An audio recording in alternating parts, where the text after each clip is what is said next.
Hello students, welcome to स्वाध्याय classes. आज पढ़ेंगे हिंदी। हिंदी में पढ़ेंगे वर्णमाला। हिंदी जो सब्जेक्ट है वो चाहे सीजी व्यापम की परीक्षाएं हो, सीजीपीएससी की परीक्षाएं हो, टेट हो, सी टेट हो या टीचर वैकेंसी हो, एक महत्वपूर्ण सब्जेक्ट है और आप इसे अच्छा खासा नंबर गेन कर सकते हैं। तो आज पढ़ेंगे वर्णमाला। वर्णमाला पहले पढ़ने से पहले हमको ये पता होना जरूरी है कि वर्ण किसको बोलते हैं। तो स्वर और व्यंजन को संयुक्त रूप से क्या बोलते हैं?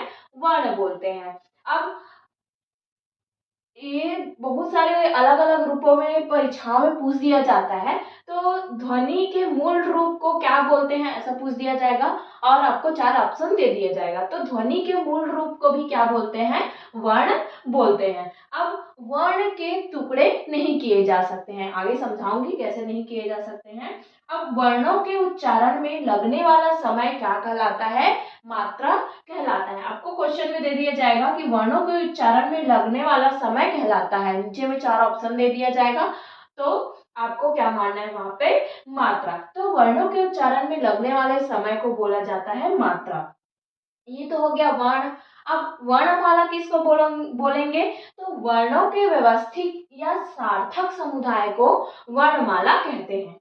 हमारे हिंदी में 52 अक्षर है वर्णमाला में, उनको एक व्यवस्थित क्रम में जमाया गया है। अ आ इ ई उ ऊ ए ऐ ओ औ अम आहा। एक व्यवस्थित क्रम है। ऐसा नहीं कि हम पहले एक बार अ को पहले लिख दिए, फिर बाद में आ को पहले लिख दिए, फिर ई को पहले लिख दिए, ऐसा नहीं है। तो इसीलिए कहा गया है कि वर्णों के व्यवस्थित समूह को क्या कहा गया है?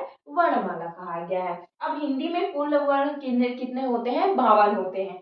तो जो भाषा होती है वो भाषा की सबसे छोटी इकाई क्या होती है? वर्ण या ध्वनि।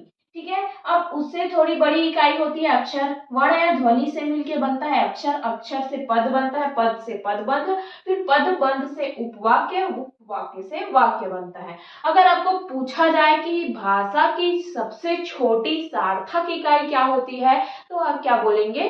बोलेंगे शब्द।